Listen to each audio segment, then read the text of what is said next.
Hi everybody, let's talk about power. And really, it's not a dirty word.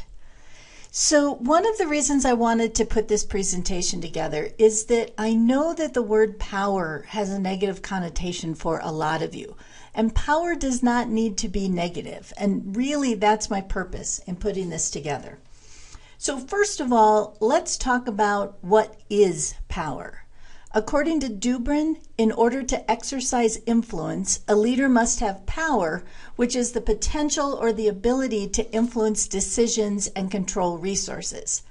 And to me, the most important thing in that quote is that a leader has to have power in order to exercise influence. And so what I want to do is step back a little bit here and talk about influence. So influence, according to Dubrin, is the ability to affect the behavior of others in a particular direction. And of course, that's what we do when we influence. We try to influence people so that they will behave in a particular way. If I'm a parent and I'm trying to influence my child to clean up their room, I want them to behave in a different way. I want them to behave in a way that has them cleaning up their room. If I'm influencing my neighbor and I want them to come over for dinner, I'm having a conversation with them in order to affect their behavior in a particular direction. And that direction is to organize their plans so that they'll have dinner with me. As a leader, primarily what I do is influence the people that work for me. Now, it's true that I also influence the people that are my peers and the people that are above me in the organization, but a big part of my influencing is for the people who work directly for me. So I might, for example, influence them to learn something new. In that case, I want to change their behavior so that they are behaving in a way that incorporates this new skill or this new knowledge. So as a leader, whenever I coach someone, I'm influencing them. I'm trying to affect their behavior in a particular direction with my coaching. Every time I provide feedback to someone, I'm influencing them. I'm trying to affect their behavior in a particular direction. Every time I communicate with someone, I'm influencing them. I'm trying to influence or affect their behavior in a particular direction based on what I'm saying. When I'm training people, I'm trying to affect their behavior in a particular direction based on whatever we're covering in the training. So influencing is critical to the role of the leader. In fact, I would go so far as to say that leadership is influence. Leadership is really all about getting work done through other people. So as I said, you can influence all kinds of people. You can influence your peers, your bosses, your neighbors, your kids. But for the purpose of this class, we're really focused on leadership in a work environment. So here's a definition that I like to use for leadership in the workplace. Influence in the workplace is the ability to persuade and gain commitment from others in order to motivate them towards accomplishing key organizational objectives. So it's really not different from the first definition, which is the ability to affect behavior of others in a particular direction. It's just a little bit more specific by talking about the fact that we want to persuade, we want to gain commitment, we want to motivate people. So that's influence. Now let's talk a little bit more about power. So on the last slide, we talked about how power is really all about influencing and that you cannot influence without power. So now we're going to talk specifically about power. So first of all, how do we get power, or what is power? In your textbook, Dubrin lists several different kinds of power. There's positional power, personal power, power that comes from ownership, from dependencies, from opportunities, from managing critical problems, and from being close or proximate to others in power. But that's just how we get power. That, as far as I'm concerned, is not the most important thing about power. To me, the most important thing about power is the why of power. When I talk about the why of power, I'm really talking about the intention with which we are using power. What motivates us when we're using power? Now, David McClellan talks about two different kinds of power. One is socialized power. Socialized power is when you're influencing people for the purpose of making them stronger and more capable and more successful. So socialized power is the intention, the reason behind, the integrity that underpins your use of power. With socialized power, it's power so that you can influence for the purpose of making other people stronger and more capable. Now, the other kind of power that McClellan talks about is personalized power.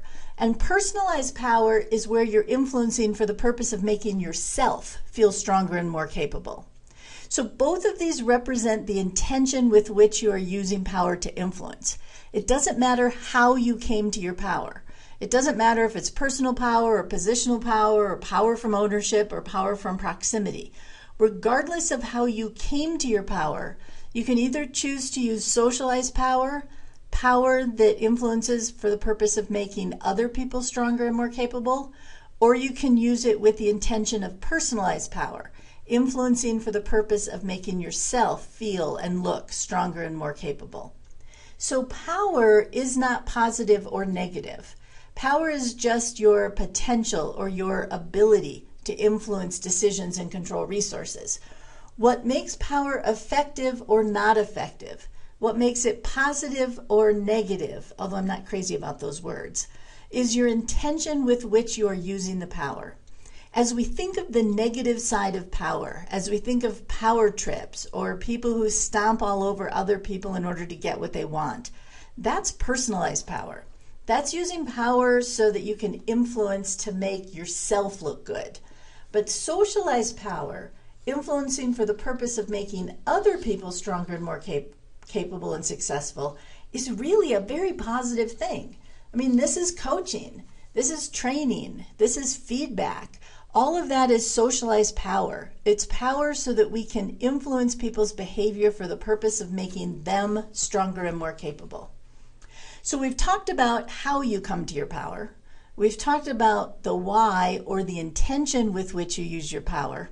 And one way that Dubrin talked about using your power as socialized power is with the sharing of power.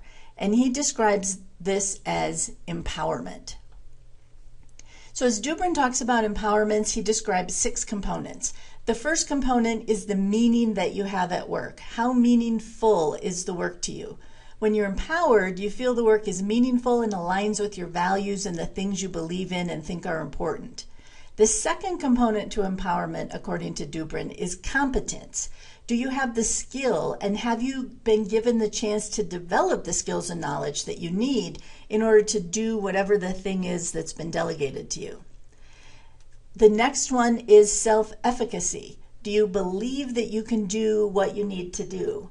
The fourth item in empowerment is self-determination. Self-determination is if you feel you have choices in your work. Impact is whether or not you feel you can impact what's happening. And finally, the 6th component, do you have an internal commitment to what's going on? Now, I mentioned the word delegation, and this is something that people sometimes also use in place of the word empowerment. Really, delegating is what you do so that people have the potential to feel empowered. So that's a little bit about power.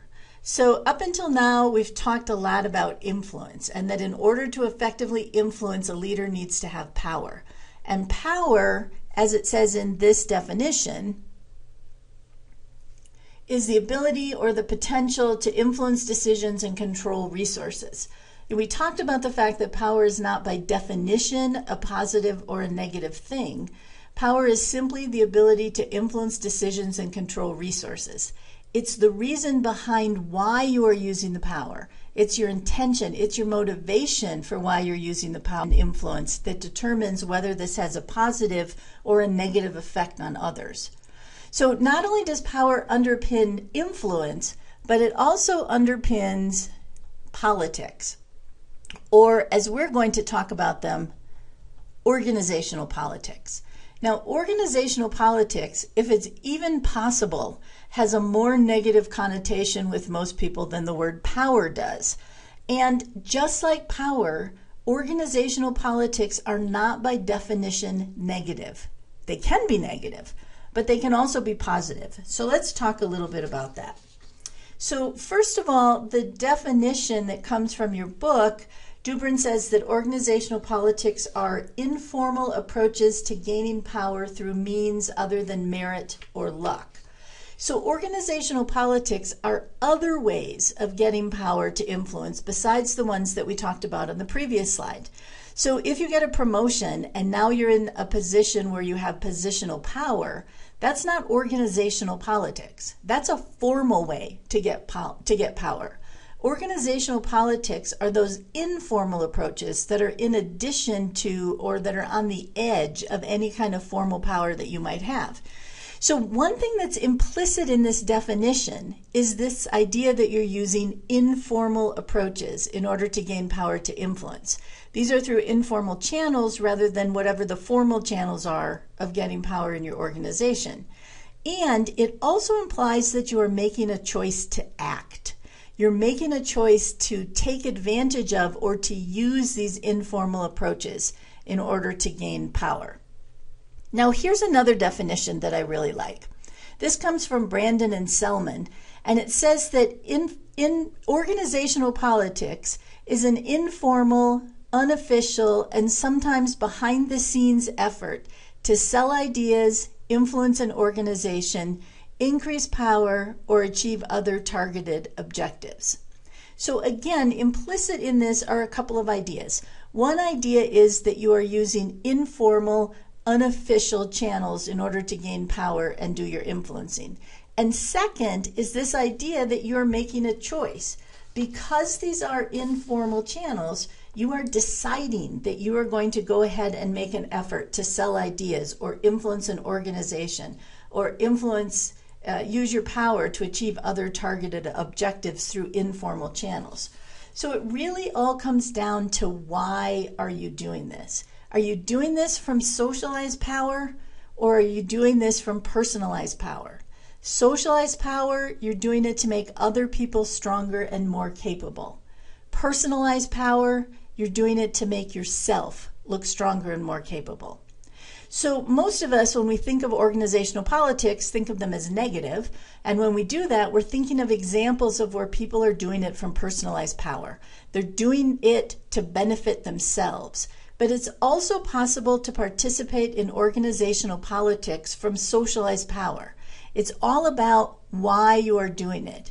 In this second definition, for example, if I wanted to, through informal channels, gain power so that I can influence and sell ideas, influence the organization, increase my power, if I'm doing that to benefit others, that can be very positive.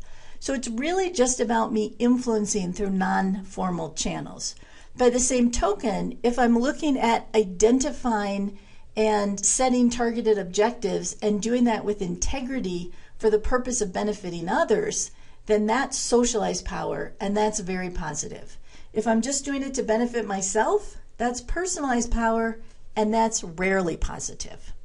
So, from my perspective, if I had to do it all over again, I wouldn't call this organizational politics.